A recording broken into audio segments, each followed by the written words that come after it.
본 방송에서 제공하는 투자 정보는 투자 판단에 대한 조언입니다. 방송에서 제공하는 주식의 가치, 가격 상승 및 하락에 대해서는 방송사에서 보장하지 않습니다. 실시간 정보 브리핑입니다. 거침없던 엔비디아 주가 숨고르기 시총 3조 달러 아래로. 현지 시간 6일 뉴욕 증시에서 엔비디아 주가는 전날보다 1.18% 내린 1,209.98달러의 거래를 마쳤습니다. 이날 장 초반 한때 2% 이상 상승세를 보이며 1,255.87달러까지 오르기도 했으나 이후 상승분을 모두 반납하며 하락 마감했습니다. 4거래일 만에 첫 하락입니다. 전날 3조 달러를 처음 넘겼었던 시가총액도 2조 9,780억 달러로 3조 달러 아래로 내려왔습니다. 중국 비구이 위한 청산 심리 내달 29일로 또 연기. 이달 11일로 연기됐던 중국 부동산 개발업체 비구이 위안에 대한 법원 청산 심리가 또다시 연기됐습니다. 6일 주요 외신에 따르면 비구이 위안 청산 심리가 오는 7월 29일로 다시 한 번 더 연기됐습니다. 지난달 비구이 위안이 더 많은 증거를 준비하겠다며 심리 연기를 신청했으며 청산 청원인 측도 반대하지 않아 홍콩 법원이 이를 받아들인 바 있습니다. 다만 비구이 위안은 이번에 추가 연기를 신청한 이유를 밝히진 않았습니다. 머스크 AI식의 빨리 감기 XAI 슈퍼컴 시설 건설 계획. 일론 머스크 테슬라 CEO가 AI 스타트업 XAI의 슈퍼컴퓨터를 수용할 시설을 미국 테네시주 멤피스에 건설하는 계획을 추진 중이라고 블룸버그 통신이 현지 시간 5일 보도했습니다.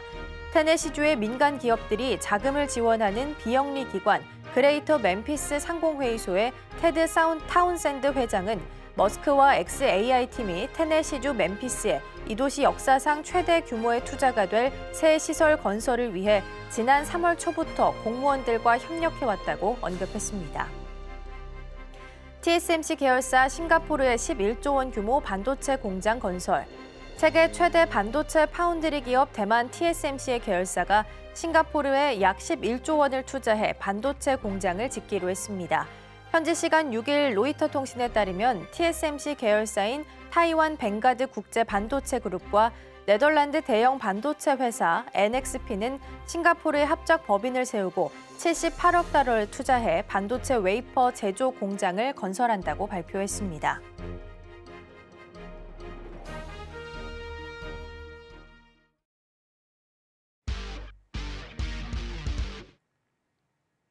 시청자 여러분 안녕하세요. 증시8 오늘의 승부주 시작합니다. 진행의 이가은입니다. 우리가 쉬어가는 사이 뉴욕 증시는 다시 한번 신고가를 좀 썼습니다. 현지 시간 수요일 기준으로 S&P 500 지수는 올해 들어 25번째, 나스닥은 올해 들어서 13번째로 다시 한번 사상 최고가를 기록을 했고요. 엔비디아 같은 경우에도 이날은 시총 3조 클럽에 가입을 하면서 시총 2위까지 오르는 모습을 보였습니다. 다만 현지 시간 목요일 기준으로 봤을 때는 다시 한번 좀 하락 전환하는 모습을 보였고요. 엔비디아도 반독점 이슈가 나오게 되면서 1% 넘게 하락 마감하는 모습을 보였습니다. 오늘 우리 시장 안에는 또 어떻게 반영이 되게 될지 함께 기대해보면서 전략들 함께 체크해보시면 좋겠습니다. 자, 그럼 증시8 오늘의 승부주 힘차게 출발해보도록 하겠습니다.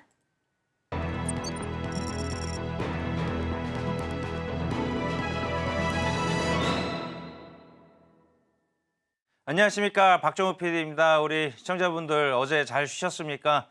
정말 아쉽습니다. 저희가 어저께 만약에 개장을 했다면 조금 이제 엔비디아가 시총 3조 원에 지금 입성하면서 애플과 순위가 바뀌었었죠. 그러면서 이제 우리도 어저께 덩다수 좀 반도체 업종들이 조금 좋은 모습을 보였을 텐데라는 좀 아쉬움 이런 것들이 있습니다.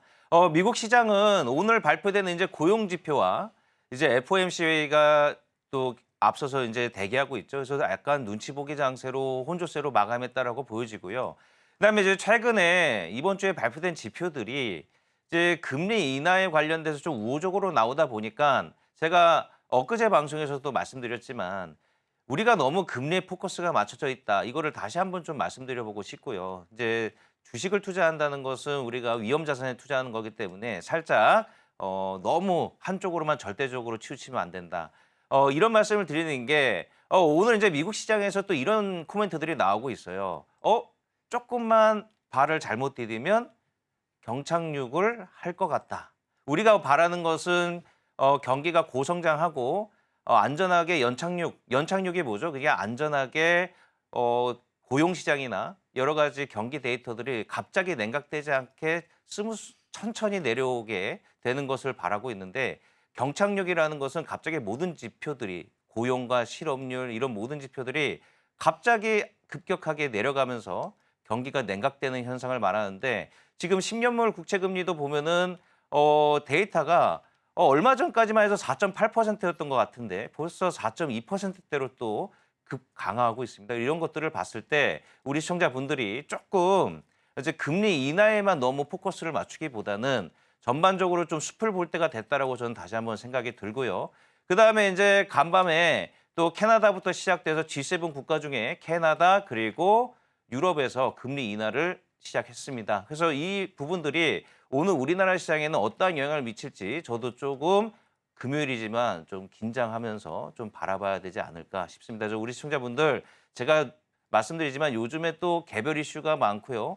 포항 영일만 이슈로 기존에 나갔던 화장품주나 전력주에 대한 차익 실현 그 수급들이 약간 영일만 관련된 시추 쪽이나 시멘트 쪽으로 흘러가는 모습들이 보이고 있습니다. 제가 누누이 아까도 말씀드렸지만 이렇게 개별적인 나무에 집중하시다가 큰 것을 못 봤을 때는 우리가 조금 위험해질 수 있다는 말씀을 좀 드려보면서 오늘의 승부주에서 계속 기준을 잡아드릴 테고요. 그다음에 여러 좋은 종목들로 매일 아침에 승부주를 우리 시청자분들한테 제안을 드릴 테니까 성공 투자하시길 기원하면서 자 그러면은 수요일에 선보였던 승부주 결과를 화면으로 한번 보시겠습니다. 네, 아스코가 끝났습니다. 아스코 렉나자 완전 올림픽에서 금메달 땄습니다. 그래서 오스코텍 좋은 모습을 보였는데요. 기대되고요. 그다음에 이제 우주 관련돼서 이제 집중을 해야 된다. 우리 김성희 전문가님이 얘기하셨고요. 뉴파워 플라즈마 약 1% 정도 수익률을 거두셨습니다. 자, 일단 아스코가 이제 끝났지만요. 그래도 계속 조금만 학회들이 열리고 있는 상황이고요. 그다음에 더 중요한 것은 ECB에서 금리 인하를 했다라는 거 어쨌든 제약바이오 업종은 돈이 필요하거든요.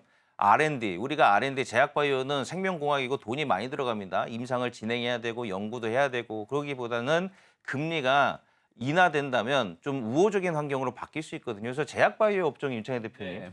전체적으로 이제 6월에는 오스코텍뿐만 아니라 조금 힘을 받지 않을까 생각도 듭니다. 네, 뭐 보통 이제 제약바이오주 같은 경우는 이제 늦여름부터 상당히 좀 힘을 내거든요. 과거의 흐름을 본다라면 늦여름 한 여름부터 한 가을 초겨울까지 상승을 좀 보여주는데 일단은 올해는 여름이 좀 빨리 오는 것 같습니다. 그래서 바이오주들 일단 6월 달 그때 말씀드린 것처럼 아스코라든지 바이오 USA라든지 또 뭐 미국 유럽에서 중요한 학회들이 계속 열리고 있기 때문에 거기에 맞춰가지고 바이오 제약주들이 조금 흐름들 좀 더 이어질 수 있다 생각하고 있고요. 또 아스코에서 상당히 좋은 결과를 보여줬어요. 그래서 렉나자에 대해서 그전에는 약간 뭐 이게 효능이 있다 없다 계속 논란거리가 좀 있었습니다만 이번에는 그러한 논란거리를 거의 종지부를 찍은 것이 아닌가 생각을 좀 하고 있습니다. 그러면 충분히 이제 건강보험이라든지 이런 치료제 이런 선택권이 상당히 넓어질 수가 있고 그러면 이제 매출이 늘어날 수 있다라는 거죠. 그리고 이제 뭐 기술 수출이라든지 이런 부분들도 기대해 볼 수 있기 때문에 오스코텍 같은 경우도 수요일에 약간의 뭐 조정은 나왔다가 다시 아래꼬리가 길게 나오면서 상승 전환 되었기 때문에 추가 상승 가능성 계속 열어놓을 수 있지 않을까 생각하고 있습니다. 네.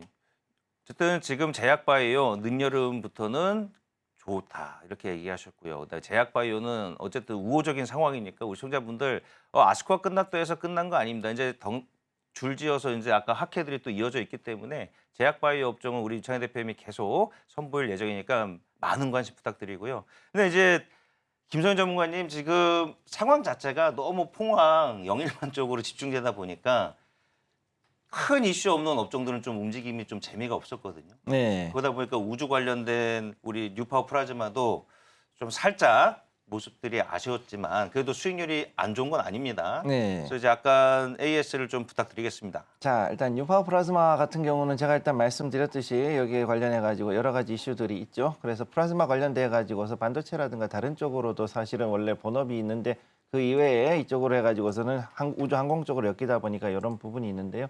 지금 현재 자리 봤을 때는 저항대에 부딪혀서 잠깐 떨어진 자리지만 그럼에도 불구하고 나쁘지 않은 모습이다 이렇게 볼 수 있겠고요. 현재 7,000원대 거의 나와 있죠. 6,960원인데 여기 이 자리에서 한 번 더 위로 이제 올라갈 준비를 할 겁니다. 자, 전체적인 분위기 봤을 때 여기에서 자, 아직까지는 거래량이 살아있죠. 전체적인 거래량 살아있기 때문에 충분히 반등할 수 있다라고 보고 있고 아직 전부 다 5일선 위에 있는 데다가 전체적인 그 이평선들, 즉 이동평균선들이 이제 앞으로 위로 더 올라갈 수 있는 그런 여지에 있기 때문에 충분히 더 올라갈 수 있는 여지가 있다. 그러니까 지금의 하락에 대해서 너무 겁내지 마시고요. 충분히 반등 들어올 수 있다는 거 기억해 두시면 되겠습니다. 네, 그리고 유창희 대표님 HL 만도가 네. 계속 계단식으로 추세를 무너뜨리지 않고 올라가면서 이제 수요일이죠. 5만 원 네. 최고가를 찍고 마감을 했습니다. 네. 아, 참 이게 하이브리드 차의 수혜가 기대된다는 리포트 때문인지 어쨌든 매출 성장은 좋잖아요. 네. 그래서 이제 이 투자 전략을 어떻게 세워갈까? 이 정도면 좀 많이 올라갔는데 네. 수익을 챙기는 게 좋을지 그냥 끝까지 갈지. 저는 일정 부분은 이제 좀 정리를 하는 게 맞지 않나 생각 좀 하고 있어요. 뭐 못 간다는 게 아니라 일단은 최근 한 2년 정도 흐름을 본다라면 2022년부터 23년 동안 박스권 흐름을 보였던 상단 자리가 55,000원, 하단이 한 45,000원이었거든요. 근데 그 박스권의 중간까지 5만 원까지 올라온 거기 때문에 추가적인 상승은 한 55,000원 정도까지 열려 있습니다만은 어쨌든 저점 대비해서 4월달 최저점 대비해서 한 60% 정도 올라왔기 때문에 제가 보기엔 비중은 한 70% 정도 줄여놓으면서 좀 나머지만 좀 끌고 가신 전략 가보시면 좋다 생각하고 있고 그러면서 또 이제 번에 한번 말씀드린 현대위아가 어제 그 수요일에 상당히 좋은 상승을 보여줬거든요. 그럼 오히려 현대위아 같은 경우가 여기서 만약에 한 59,000원 돌파가 이루어진다라면 한 65,000원, 64,000원까지 상승할 수 있는 모멘텀이 좀 있지 않을까 생각하고 있습니다. 네, 그리고 지금 시장이요. 지금 수요일도 그렇고 화장품 업종들이 차익 실현 물량이 이제 나오기 시작한 건지 아직까지는 좀 오늘도 봐야겠지만 건전한 조정일까요? 아니면 차익 실현 매물이 나서 이제 온결을 타야 될까요? 트레이딩 관점을 보시는 분들은 이제 전환을 할 시기가 왔는지 좀 궁금하긴 한데요. 일단 김성교 전문가님이 제안해 주셨던 토니모리는 유일하게 지금 수요일도 그렇고 잘 버티고 있단 말이죠. 네. 근데 토니모리 전반적으로 좀 화장품 업종들이 이제 차익 실현 매물이 나오다 보니 어느 정도 차익을 챙기는 게 좋을까요? 지금 자리에서는 조금 더 하루나 이틀 정도 더 보고 난 다음에 추세를 보고서 가시는 게 나을 거라고 저는 보고 있고요. 현재 그 자리 보시게 되면은 그래도 5일선을 지켜주는 가운데서 아리꼬리를 주고서 물량을 흡수하고 당겨 올렸거든요. 여기 보시면은 자 그렇기 때문에 여기에서 이렇게 화요일이죠. 수요일이죠. 수요일에 이렇게 해가지고서는 어느 정도 오히려 상승을 하면서 마감을 했기 때문에 이런 상황에서는 상승 추력이 더 충분하다라고 보고 있기 때문에요. 대략 한 하루나 이틀 정도 더 보고 5일선이 깨지는지 여부를 잘 지켜본 다음에 여러분들이 접근하시면 될 것으로 보입니다. 네, 그리고 이제 전반적으로 수요일 시장을 조금 우리가 보면요. 거의 뭐 삼성전자가 코스피의 상승은 절반을 다 했다라고 생각될 만큼 엄청나게 이제 약 3% 정도 강력한 상승이 나와주면서 코스피 시장을 이끌어 줬는데요. 자, 유창희 대표님, 삼성전자가 어쨌든 그때 그런 말씀 해주셨어요. 네. 하락을 하더라도 끝난 게 아니니까 저가 때 매수를 하자. 네. 유효하십니까? 그렇죠. 왜냐하면은 실적 측면에서 본다라면 삼성전자 이번 2분기 영업이익 9조 원 초반 예상하고 있고 정말 잘하면 10조 원도 가능하다 생각을 좀 하고 있어요. 물론 이제 뭐 반도체만 봤을 때 말씀드리는 겁니다. 그러면 뭐 하이닉스도 한 4조 원 초반에서 4조 원 중반까지 좀 올라갈 수 있다라면 지금 주가는 상당히 싸다라고 생각을 좀 하고 있고요. 또 최근에 나온 뉴스들 본다라면 HBM만 반도체가 아니라는 거죠. D램이라든지 낸드 이러한 가격대가 안정적으로 상승세가 유지가 되고 있고 지금 삼성 같은 경우 보면 중국에 있는 낸드 공장이 지금 풀가동되고 있다고 하는 거고 있거든요. 그 얘기는 무슨 얘기냐면 예전에는 재고 때문에 오히려 재고 물량을 줄이기 위해서 공장 가동을 줄였다라면 지금은 재고고 뭐고 수요가 많기 때문에 공장을 풀가동하고 있다는 거 아니겠습니까? 그럼 그만큼 우리가 생각하는 것보다 레거시 반도체 쪽도 상당히 빠르게 턴하고 있다는 것이 확인되고 있는 것이기 때문에 이런 것을 감안한다면 삼성전자의 주가가 못 올라간다라고 보기보다는 올라갈 수 있다라고 좀 봐야 되지 않을까 생각하고 있습니다. 네, 그리고 우리 김성규 전문가님이 삼성전자 그 젠순왕이 대변을 해주기 전에 DI를 딱 해주셔가지고 자꾸 DI를 얘기하게 되는데 그렇다면 이제 삼성전자가 어쨌든 젠순왕이 실패한 적 없다라고 대변을 해줬지만 뭐 엔지니어들이 좀 보완이 필요하다고 하지만 결국에는 멀티밴더를 선호한다 이렇게 좀 받아들여지거든요. 그럼 네. 이제 우리 반도체 소부장들 DI 말고도 어떠한 좀 소부장 종목들이 눈에 보이시는지 좀 압축을 좀 해주실 수 있으실까요? 지금 현재 봤을 때 전체적으로 좀 고점에 있기 때문에 약간은 좀 조정이 나올 수 있다라는 거 그런 부분들은 좀 기억을 해두시면 되고요.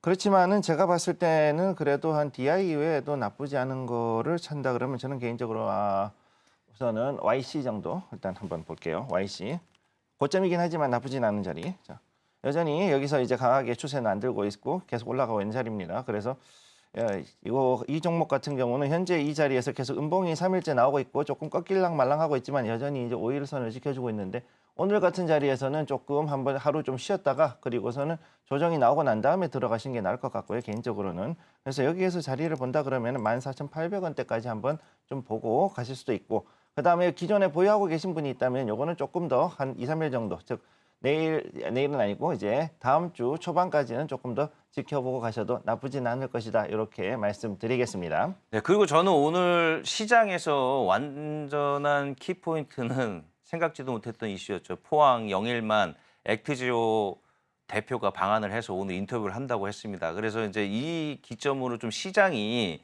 변동이 좀 있을 거라고 좀 생각이 드는데요. 일단 수요일 시장에서는 또 시추하고 시멘트 관련된 종목들이 또 상한가를 가거나 이런 모습들을 보였습니다. 이제 시추라는 거는 이제 탐사를 하기 위해서 이제 땅을 파야 되잖아요.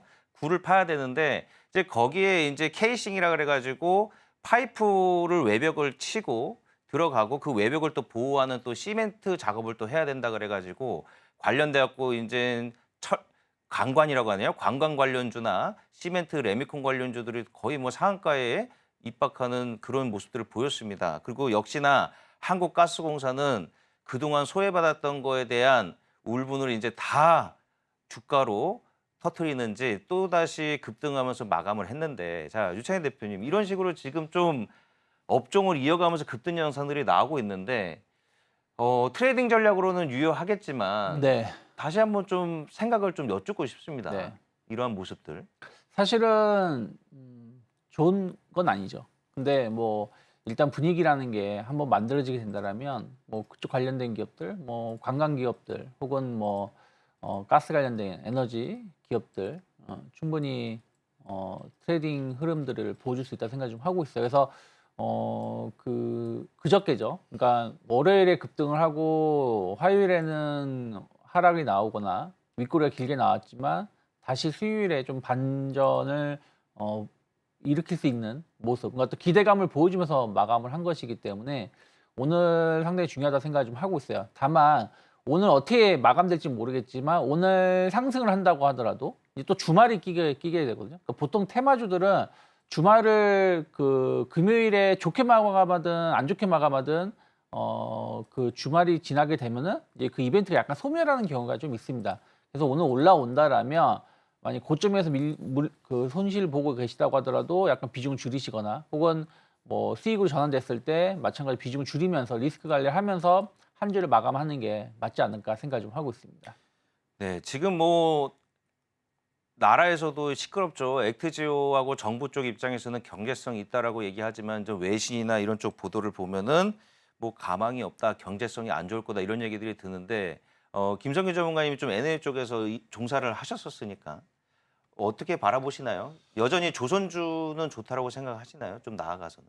조선주는 괜찮다고 보고 있는데 여기 오늘의 그 전체적인 그 영일만 관련된 이슈는 지금 현재 이 브리핑을 좀 봐야지만 알 수 있을 것 같아요. 왜냐하면은 지금 현재 그 우드사이드는 경제성이 없다 그러고 빠졌지만은 여기에서 액트지오 같은 데서 들어왔다는 거는 이런 분들이 특징이 뭐냐면은 원래 이제 그 고위급으로 해가지고 업스트림에서 종사하시다가 나오신 분들이니까 또 여기에서 우리가 알지 못하는 뭐 또 다른 자료를 들고 오겠다라는 얘기를 했거든요. 그러면은 거기에 대해서 또 다른 그 지질 데이터라든가 아니면 여기에서 그 수중에서에 들어갔을 때 그러면 이게 그 지질이 일반적인 지오메트리하고 그다음에 수중에서의 그건 완전히 다르거든요. 그럼 거기에 대한 것들에 대한 추가적인 자료들이 얼마나 나올 수 있을지, 그리고 여기에서 과연 요걸 통해 가지고서 그러면 그러면 그게 중요한 게 뭐냐면은 그 우리나라는 지금 이런 게 사실 잘 발달 안 해서 잘 모르는 부분인데, 보통은 이런 그 시추하는 분들, 업스트림에서 이런 거를 찾는 사람들의 가장 큰 특징은 뭐냐면 자기들만의 비법이 다 있기 때문에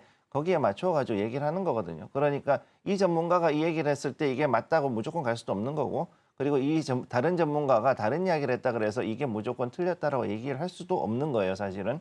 그러니까 여기에서는 우리가 봐야 될 거는 정확하게 일단 결과는 조금 더 지켜봐야 된다. 저는 일단 그렇게 보고 있습니다. 결과를 지켜봐야 된다. 이렇게 우리 시청자분들 또 오늘 지금 시장 자체가 숲을 좀 바라봐야 될 때입니다. 이렇게 개별 이슈에 움직이신 분들은 단기 트레이딩에 좀 자신 있는 분들 접근하시면 좋을 것 같다는 생각이 들고요.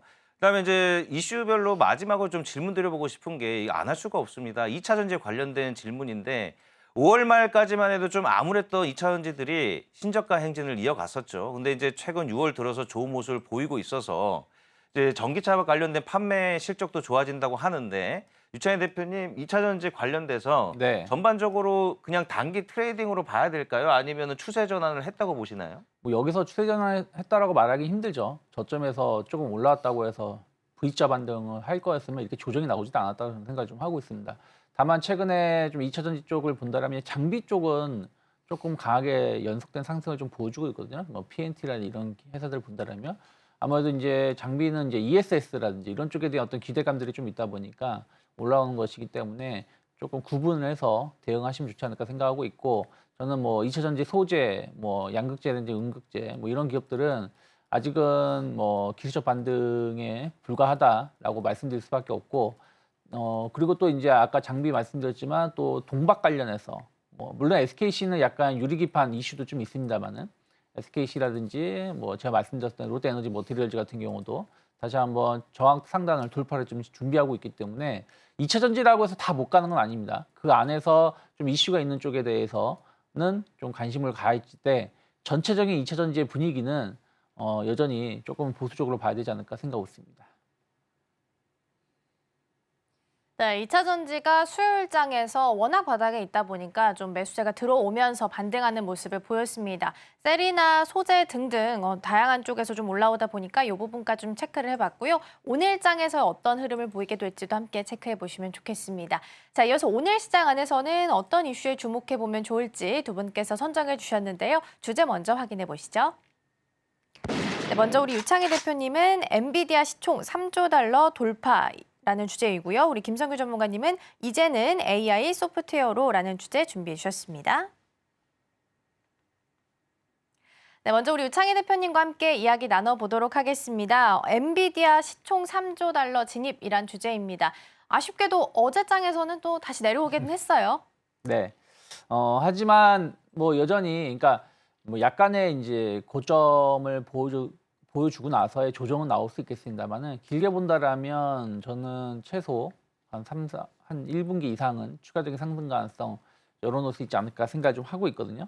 엔비디아가 애플, 마이크로소프트에 이어서 세 번째로 3조 클럽에 일단 진입을 했었습니다. 진입을 했었고 지난 2월 달에 2조 달러 돌파한 이후에 불과 한 3개월, 4개월 만에 다시 올라온 거거든요. 그러니까 물론 이제 뭐 시가총액 30% 오른 게 워낙에 작은 종목군들이야 뭐 단기간에 100% 오르기도 하지만 이렇게 큰 기업이 30% 오른다는 게 쉬운 건 아니거든요. 그래서 작년에 1조 달러 돌파하고 나서 한 8개월 걸린 것이 이번에는 한 3개월 걸렸다라고 보고 있고요.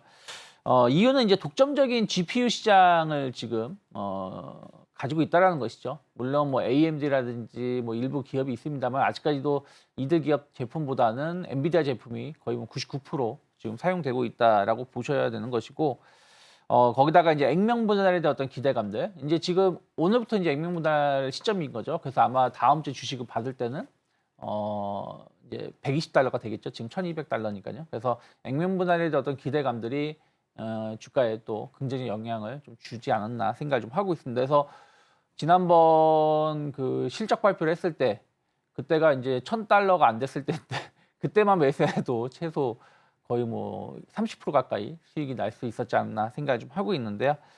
어쨌든 이제 엔비디아의 상승이 결국에는 이제 테크 기술주에 대한 어떤 관심도 투자 심리가 회복될 수 있다라고 저는 생각을 좀 하고 있습니다. 그래서 앞에서도 말씀하셨지만 젠슨 황이 삼성전자 테스트 실패는 아니다 발언했는데 사실은 뭐 실패를 한다고 해서 도전을 못하는 건 아니거든요. 그렇기 때문에 이게 실패냐 아니면은 보류냐의 차이는 있지만 어쨌든 실패가 아니라고 발언해 준 것 자체는 상당히 좀 의미가 있다 생각을 좀 하고 있고, 왜 이런 말을 할 수밖에 없냐면은 지금 HBM의 수요는 폭증 수준이라는 거죠. 그러니까 그냥 단순하게 늘어난다는 수준이 아니라 정말 폭증한다라고 보시면 될 것 같아요. 그래서 2025년도에도 HBM 수요가 공급을 초과할 것이다라고 하고 있고, 이렇게 되면 이제 팹리스 업체들이 좀 그 HBM을 다변화해서 테스트를 할 가능성이 높다라는 것이죠. 지금은 이제 TSMC 위주로 테스트를 하고 있고, 또 이것이 좀 부족하다 보니까 ASE라든지 엠코 테크놀로지 쪽으로 해가지고 테스트를 좀 하고 있기 때문에, 테스트가 다변화된다라면 아무래도 삼성전자 같은 경우는 이번에 테스트 통과가 좀 미뤄진 것이 TSMC랑 좀 경쟁 관계에 있다 보니까 좀 미뤄진 것이 아닌가라고 생각을 하고 있는 거 아니겠습니까? 그래서 이런 테스트 업체들이 다변화된다라면 충분히 삼성전자도 선택을 받을 수 있다 생각을 좀 하고 있는데요. 올해 이제 마이크론이 이제 아마 3분기 빠르면 혹은 4분기서부터 HBM 뭐 출하를 할 것으로 좀 전망이 되고 있는데, 올해 출하한다고 하더라도 삼성 하이닉스가 출하한 양의 6분의 1 정도밖에 안 된다라고 합니다. 한마디로 계속해서 이쪽 시장은 늘어날 수밖에 없는 부분들이고, 거기다가 이제 현재 AI 칩 자체가 이제 언어 기반해서의 어떤 추론이라 이런 AI 서비스라면 이제부터는 추론 쪽으로 넘어간다라고 합니다.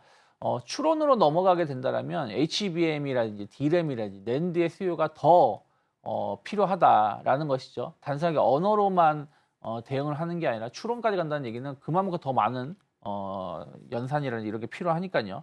그렇다면 지금 우리가 반도체가 끝이 아니다라고 생각을 해야 되는 것이고, 우리가 뭐 어떻게 보면 을이 갑을 뛰어넘은 거 아니겠습니까? 갑이라면 이제 마이크로소프트라든지 뭐 구글이라든지 이런 칩을 구매하는 회사가 갑인 것이고, 제품을 공급하는 회사가 을인데, 을이 지금 갑보다 더 뛰어난 것이고, 그러면 을의 갑을 병이 될 수 있겠죠. 뭐 하이닉스나 삼성전자, 마이크론은. 근데 어쨌든 이 병에서 DRAM 공급, 그 HBM이라든지 DRAM 공급을 하지 않으면 을도 제품을 못 만드는 거기 때문에 병에 대한 어떤 관심도를 계속 가져가 볼 수 있지 않을까 생각을 좀 하고 있습니다.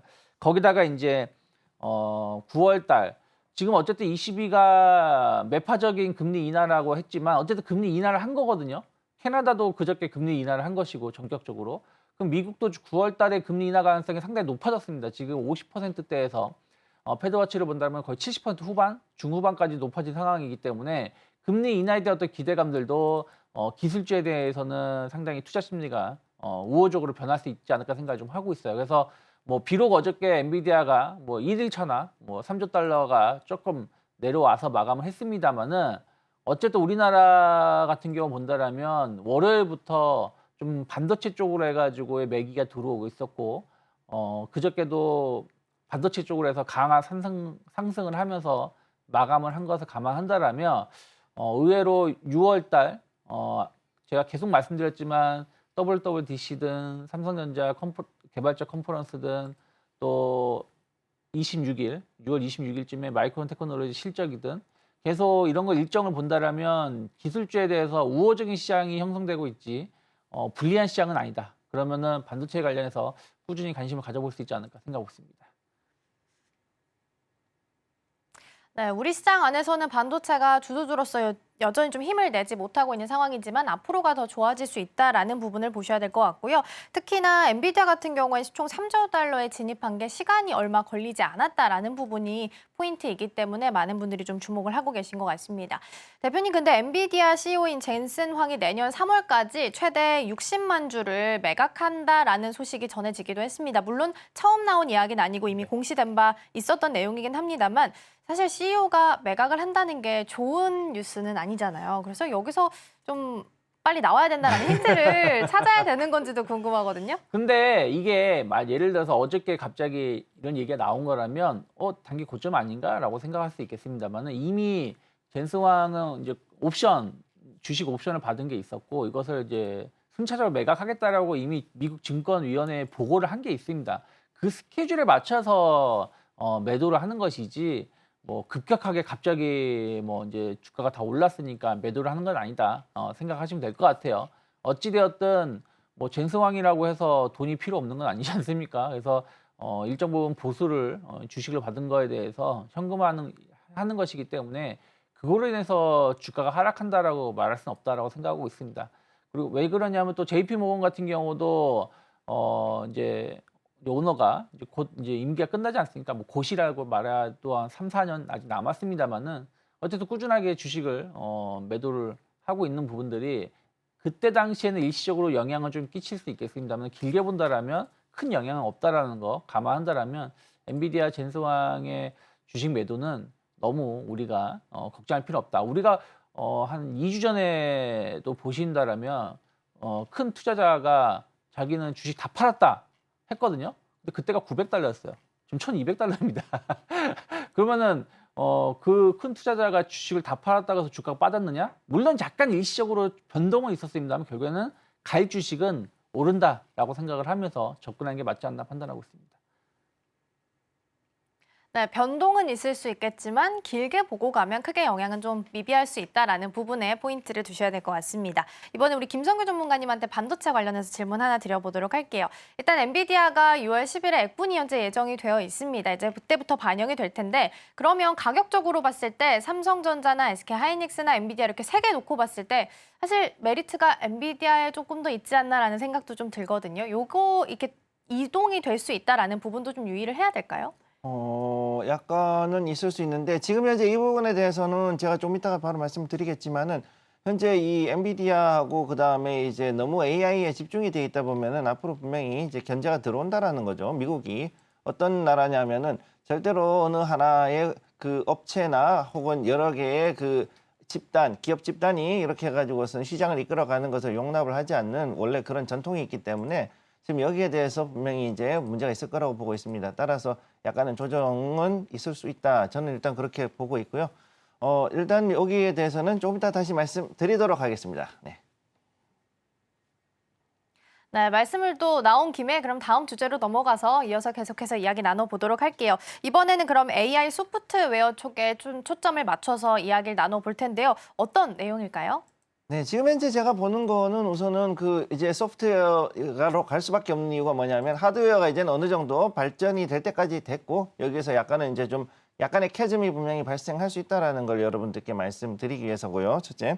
그다음에 지금 현재 가장 중요한 게 현재 미국의 FTC 그러니까는 공정거래위원회죠. 공정거래위원회에서 마이크로소프트, 엔비디아 그다음에 오픈 AI 세 군데에 대해 가지고 반독점 관련돼 가지고서는 이제 요거에 대한 조사를 진행을 하겠다라는 게 어제 뉴스가 나왔습니다. 현충일에 이제 기사가 나왔는데 여기에 대해서 이제 가장 큰 이유는 뭐냐면은 마이크로소프트하고 그다음에 오픈 AI가 지금 현재 여기에 대해 가지고 반독점을 피하기 위해서 다른 그 스타트업을 이제 인수합병을 하기 위해서 어떤 조치를 했다 이런 것들이 지금 내부자 제보가 나온 것 같아요. 그래서 그것 때문에 이제 조사를 들어가는데 그걸 하면서 동시에 무엇을 하냐면은 하드웨어 업체인 엔비디아도 같이 엮어가지고 지금 들어가고 있는 거거든요. 그럼 이게 무슨 얘기냐면은 사실은 미국 내에서의 앞으로 봤을 때는 그 AI에 관련해서 챗봇이라든가 이런 거에 관련된 스타트업들 그중에서 유니콘급으로 커 있는 게 대략 한 20개 정도 됩니다. 그런데 이들에 대해 가지고서 가 있는 것들 중에서 그 중에서는 이제는 그동안에는 오픈 AI만 그동안 신경을 썼고 그다음에 이제 또 다른 게 뭐 구글의 제미나이 같은 거 그죠 이런 거라든가 아니면 이제 아마존이 지금 새로 개발하는 것들 이런 것들에 대한 얘기들을 지금 하고 있는데 그럼 이거 여기에서 봤을 때는요. 지금 현재 하드웨어는 사실상 이제는 어느 정도 그 수요가 정해져 있고 그 폭증을 하고 있지만은 이제는 그래도 그 금액이 대충은 이제 윤곽은 드러난 상태거든요. 그리고 그만큼의 돈을 집어넣어 가지고 하기에는 기업들이 사실은 하드웨어에 대한 부담이 너무 크다 보니까 엔비디아만 가지고 가기 너무 힘드니 사실은 여기에서 이제 또 다른 쪽으로 이제 눈을 돌리는 부분이 있죠. 그러다 보니까 이제 지금부터는 하드웨어보다는 소프트웨어에 대해서 이제 조금 더 지켜봐야 된다라는 거. 그리고 지금 이제 너무 독점적으로 하나만 커지는 거에 대해서는 그거에 대해 우려하고 있다라는 걸 지금 얘기를 해주고 있고. 그래서 지금 여기에서는 이제 하드웨어가 아니라 그 다음에는 AGI, 즉 이제는 정말로 돈이 되는 기술로 가야 되는 것, 즉 Artificial General Intelligence 그래가지고선 보편적인 인공지능으로 들어가는 그 기술, AGI 기술을 더 키워서 이제는 돈 되는 거를 빨리 보여다오라고 시장이 요구를 하고 있어요, 사실은. 그렇기 때문에 거기에 대한 거를 이제 앞으로 지켜봐야 되는 상황이다라고 말씀을 드릴 수가 있겠고. 그래서 여기서 재밌는 게 사실 이제 LG전자가 이번에 그 오토테크 관련해 가지고서는 어제 그 현충일 때 디트로이트에서 그 나왔는데 거기에서 AI 기반으로 하는 그 여러 가지 전장 소프트웨어를 거기서 공개를 했습니다. 그래서 차량용 솔루션인 알파웨어를 공개를 했는데 여기에서 보면은 주로 운전 보조, 우리가 아다스라 부르는 그 운전 보조 장치, 그 다음에 오디오 시스템에다가 AI를 적용을 해가지고서 이걸 가지고서 앞으로 좀 더 그 뭐라 그럴까요? 내비게이션뿐만이 아니라 그 다음에 사람과의 어떤 공조에 대해 가지고 조금 더 친근하게 갈 수 있는 이런 소프트웨어 이런 쪽으로 해서 이제 더 발전을 하게 되는 걸 볼 수 있고, 그 다음에 지금 현재는 엔비디아가 그동안 하드웨어를 위주로 해서 즉 그동안에 GPU나 NPU를 기반으로 해가지고서 이끌어 왔는데 그거 이외에 오픈 AI를 비롯해 가지고서 이제는 여러 가지 소프트웨어 쪽으로의 그 어느 정도의 수요 그거에 대해 가지고 좀 더 늘어날 것이라고 저는 보고 있습니다. 그렇기 때문에 국내 같은 경우에는 플랫폼을 중심으로 해가지고 통신사, 그 다음에 LLM 기반으로 해서 움직이는 그런 회사들이 앞으로 좀 더 강하게 움직일 수 있지 않을까 저는 일단 그렇게 보고 있습니다. 네, 먼저 하드웨어 쪽은 이미 또 발전될 만큼 어느 정도 됐다라는 부분에서 본다면 이제는 시선을 소프트웨어 쪽도 함께 나눠줘야 한다라고 보시면 될 것 같습니다. 앞서서 우리 전문가님께서 그 엔비디아가 반독점 조사 이슈로 좀 하락 마감한 부분을 말씀을 좀 해주셨는데 사실 이렇게 봤을 때 이 뉴스의 무게가 어느 정도인지 그리고 이게 왜 그렇게 중요한 건지도 궁금하거든요. 네. 그 미국에서 반독점 법에 걸렸다 그러면은 일반적으로 봤을 때는 그 회사는 사실은 이제 거의 분할될 수도 있다라는 얘기거든요. 쉽게 얘기해서 쪼개버리는 경우가 이전에도 있었죠. 그래서 스탠다드 오일 같은 경우 록펠러가 거의 그 스탠다드 오일이 34개 이상의 그 엄청나게 많은 회사로 거의 뭐 능지처참되다시피 쪼개졌고, 그 다음에 그 이외에도 그 AT&T 같은 회사도 7개 회사로 쪼개지고 아무튼 이래가지고서 분할을 막 시켰었습니다. 그래서 천하의 그 마이크로소프트의 빌 게이츠 회장도 1990년대, 2000년대, 그다음 2000년대 초반이죠. 그때 당시에 반독점법 조사를 들어갔는데 그때 넷스케이프라는 그 지금 현재 익스플로러나 엣지 같은 이런 거 아니면은 크롬 같은 이런 그 웹서핑 프로그램을 거기에서 이제 배제하기 위해서 일부러 오피스에다 여기 윈도우에다 끼워 팔기 했다라는 의혹 때문에 거의 회사가 잘못하면 분할될 뻔했습니다. 그 당시에. 그랬던 게 있기 때문에 엔비디아가 만약에 여기 끼어들고 마이크로소프트가 지금 두 번째로 걸려드는 건데 만약 이런 부분들이 이제 FTC의 조사에서 걸렸다 그러면은 자칫하면은 여기서 엔비디아는 상당히 충격을 받을 수 있다라는 게 현재 제 의견입니다. 네, 인정이 됐을 때는 또 분할이라는 최후의 키워드까지 좀 등장할 수 있으니까 이 부분도 좀 주의 깊게 보셔야 될 것 같고요. AI 소프트웨어라고 하면 사실 잊을만 하면 한 번씩 시세가 나는 부분인 것 같긴 합니다. 근데 사실 이쪽은 실적을 생각해 봤을 때 아직은 좀 미미한 것 같고 근데 좀 있으면 이제 다시 한번 어닝 시즌이 시작이 될 텐데 걱정하지 않아도 될까라는 생각도 좀 들거든요. 네, 사실은 이게 저는 사실은 남들보다는 조금 더 많이 빠르게 말씀을 드리고 그다음에 저가로 지금 평가돼 있을 때 그때 들어가는 게 오히려 좋다라고 말씀을 드리는 부분이기 때문에 말씀을 하는 거고요. 일단 여기에서 네이버하고 일단은 카카오만 우선 간단하게 보겠습니다. 네이버 같은 경우 지금 현재 16만 9,100원짜리 지금 여기에서 거의 지지를 받는 자리까지 내려왔죠. 이렇게 떨어지고 지금 반등이 내려와 있는데 이렇게까지 해가지고 떨어졌다 그러면 최고점에서 봤을 때 최고점 46만 5천 원에서 거의 한 70% 정도 빠진 상태입니다. 자, 그럼 이 자리 같은 경우에는 서서히 매집을 해도 나쁘지 않은 자리고 이 자리 같은 경우에는 그 금액이 얼마가 됐든 충분히 들어갈 수 있는 자리라고 보고 있죠. 그리고 또 다른 거 카카오 한번 잠깐 보면은요. 카카오도 역시 마찬가지 지금 바닥에서 지금 지금 37,000원대가 거의 바닥이죠. 37,300원이 바닥이었는데 여기에서 지금 현재 바닥을 향해 가고 있습니다. 그렇기 때문에 지금 현재 자리에서도 그 전에 이제 한번 좀 더 높은 자리에서 이제 한 6만 원, 7만 원대에서 그래도 반등이 들어올 거라고 생각했었던 자리 여기에서 들어가지 않고 오히려 더 빠졌었죠. 이 자리에서. 자, 제가 표시했던 이 자리에서는 들어갈 것 같았는데 안 들어갔단 말이에요. 그래서는 좀 더 떨어지고 조정을 받았는데 바닥을 한 번 더 잡고 올라갈 수 있는 자리이기 때문에 이런 것들 이제는 결국은 가장 우리나라에서 AI 소프트웨어를 가장 많이 써야 되는 데는 결국은 플랫폼들이 가장 기본이 될 것이고 그렇기 때문에 대장주로는 이 종목들을 우선 봐야 된다고 보고 있습니다. 저가 매수의 기회다라는 부분을 언급해 주셔서 한 가지만 더 질문을 드려볼게요. 그러면 사실 AI 소프트웨어라고 하면 적용할 수 있는 산업이 굉장히 많은 것 같아요. 자율주행도 있고 뭐 의료 AI 등등 여러 가지 부분이 있을 텐데 물론 다양하게 있지만 그러면 순위를 좀 매겨보자면 가장 먼저 움직일 수 있는 시세를 좀 낼 수 있는 쪽이 있다면 어느 쪽일까요? 일단은 그 언어 번역 부문 우선 플리토 같은 거 지난번에 한번 유창희 대표님 말씀해 주셨던 건데요. 플리토 같은 것도 역시 좀 이런 부분들이 있을 수 있다라는 걸 기억을 해두시고 그 다음에 또 움직이는 것들이 폴라리스에서 나오는 것들 이런 것들도 좀 보시면 되고 그 다음에 제가 이제 보고 있는 거는 또 이제 셀바스 AI 같은 거 이런 종목들도 나쁘진 않습니다. 이 종목도 지금 현재 보면은 AI 관련해 가지고서 어느 정도 소프트웨어적으로 좀 움직이고 있기 때문에 이 종목들도 좀 괜찮다고 보고 있고 그 다음에 이제 한글과 컴퓨터, 한글과 컴퓨터 이것도 지금 꽤 나쁘지 않은 자리에 있는데 여기에서 과연 조금 더 밑으로 내려갈 수는 있겠지만 현재 자리는 그래도 제가 봤을 때는 충분히 어느 정도 이제 서서히 분할 매수할 수 있는 자리에 와 있다 이렇게 보고 있습니다. 네, 우선은 언어나 번역 쪽에 있는 플리토 그리고 한글과 컴퓨터까지 함께 주목을 좀 해주셨습니다. 그럼 오늘 주제와 관련해서 어떤 승부주를 준비해 주셨을지 궁금하실 텐데요. 만나러 함께 가보시죠.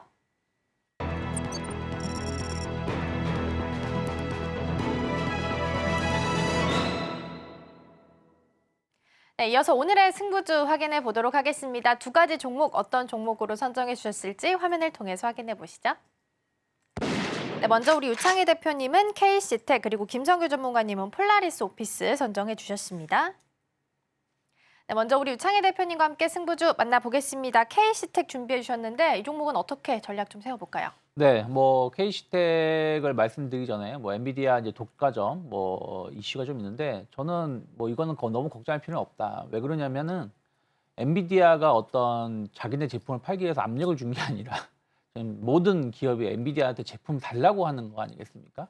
그렇기 때문에 이 부분에 대해서 걱정할 필요 없고 또 이제 아직은 뭐 성공할지 실패할지 모르겠지만 주요 기업들이 자체 칩을 개발을 하고 있기 때문에 이게 한 1년 정도 지난다라면 뭐 엔비디아 독점도 다들 깨질 거라고 다들 생각하고 있는 거라고 판단하시면 될 것 같습니다. 그래서 그 부분이 주가에 영향을 좀 제한적으로 생각하고 있고 KC텍을 말씀드리는 이유는 이제 국내 유일 CMP 장비 소재 국산화를 성공한 기업입니다. CMP 장비가 뭐냐면은 이제 웨이퍼에다가 이제 슬러리를 입히게 되면 이게 아무리 이게 액산형이라고 하더라도 굴곡이 좀 생길 수가 있거든요. 그래서 이거를 평탄화할 수 있는 장비라고 보시면 될 것 같아요. 그래서 유일하게 국내에서 이 제품을 만드는 기업이다라고 보시면 되겠고요. 또 하나가 여러 개 웨이퍼를 동시에 세정할 수 있는 습식 세정기를 공급을 하고 있습니다. 그래서 KC텍이 만드는 습식 세정기가 보통 25장에서 한 60장 정도 웨이퍼를 동시에 세정할 수 있다고 하는데 아직까지는 이제 CMP 장비의 매출이 한 80% 이상이라고 보시면 되겠고 이 세정기 쪽도 매출은 있지만 많지는 않다. 하지만 지금 웨이퍼가 부족한 상황입니다. 왜냐하면 HBM에 들어가는 웨이퍼도 부족하지만 D램, 낸드 쪽에도 웨이퍼가 들어가야 되는데 이쪽에도 부족하기 때문에 이 웨이퍼 관리가 상당히 중요하지 않나 생각을 좀 하고 있고요. 특히 이제 미세화 공정으로 갈수록 CMP 장비 소요가 늘어날 수밖에 없습니다. HBM이든 혹은 뭐 2나노, 3나노 계속 미세 공정으로 간다면 더 세밀하게 어떤 제품을 가공을 해야 되기 때문에 이런 것들이 CMP 장비의 수요를 더 높일 수밖에 없지 않나 생각을 좀 하고 있고요. 뭐 D램보다 낸드 쪽에 더 많은 장비가 들어가고 또 HBM 쪽에 더 많은 장비 수요가 들어간다고 보시면 될 것 같아요. 근데 지금 AI 데이터 센터가 늘어나면서 낸드 쪽도 지금 수요가 급증하고 있다고 하고 있기 때문에 전체적인 분위기는 지금 계속 좋아지고 있는 것이 아닌가 생각을 좀 하고 있습니다. 그래서 최근에도 본다라면 주가가 자체를 본다면 지난 11월부터 상당히 가파른 상승을 보여줬었습니다. 한 2만 원에 있던 주가가 한 5만 4천 원대까지 올라오고 나서 3월 달부터 약간의 모멘텀이 조금 부족해지면서 가격 조정 그리고 기간 조정이 나오고 있다고 생각하는데 저는 이제 기간 조정이 한 2달 정도 나온 상황에서 최근에 이제 그저께죠. 의미 있는 상승이 나왔다고 좀 보고 있기 때문에 최근에 지지가 되었던 37,000원이 크게 이탈하지 않는다라면 저는 약간 조정이 나온다고 하더라도 분할 매수 충분히 가능하다 생각을 좀 하고 있고요. 일단은 지난 고점 언저리 3월달 고점대가 5만 원이기 때문에 단기 목표가 5만 원 열어놓고 6월달 지켜보시면 좋지 않을까 판단하고 있습니다. 네, 첫 번째 승부주 확인해 봤습니다. K시텍이었고요. 국내 유일의 CMP 장비 국산화에 성공한 기업이라고 합니다. 웨이퍼 표면을 좀 평탄하게 만들어주는 장비다라고 보시면 될 것 같고요. 일단은 1차로 단기 목표가는 지난번 전고점이었던 5만 원이었고요. 손절가 37,000원 이탈하지 않는다면 분할 매수 관점 유효하다라고 정리해 주셨습니다.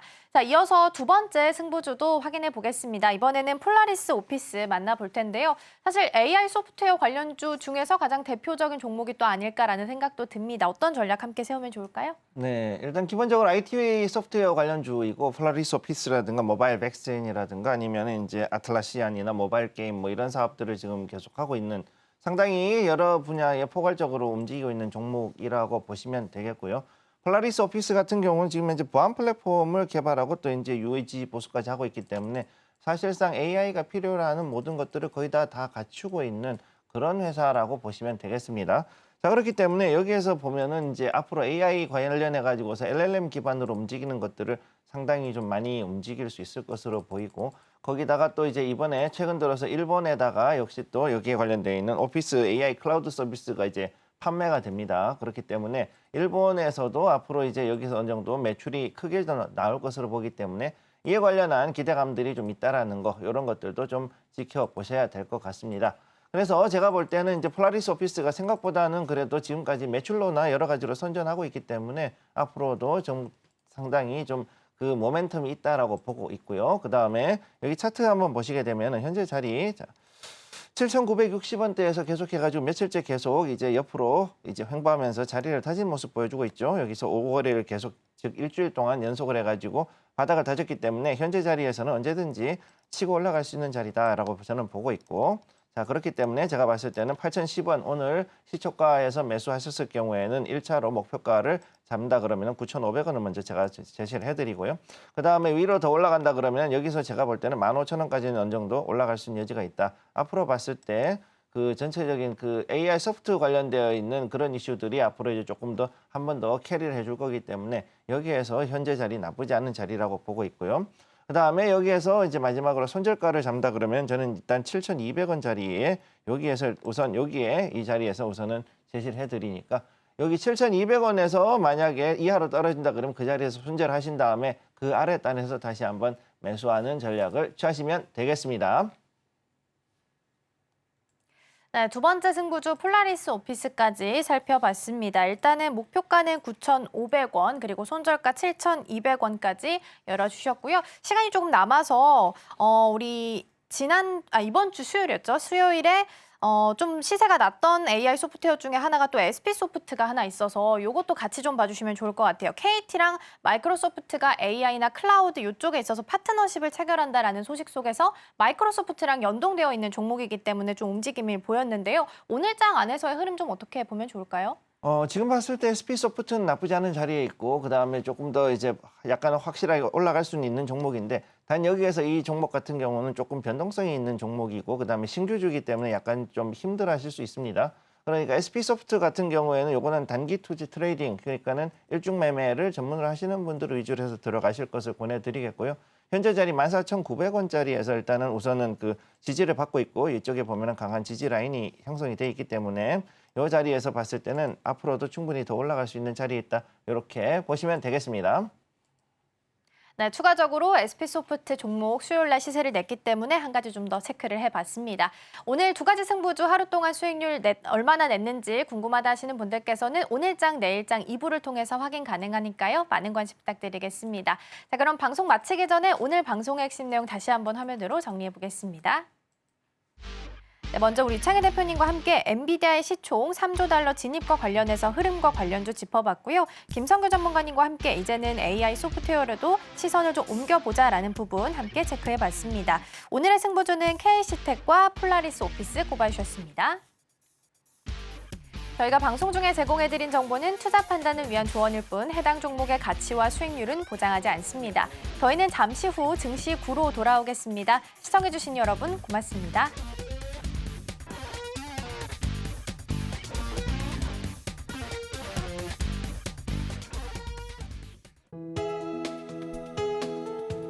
본 방송에서 제공하는 투자 정보는 투자 판단에 대한 조언입니다. 방송에서 제공하는 주식의 가치, 가격 상승 및 하락에 대해서는 방송사에서 보장하지 않습니다.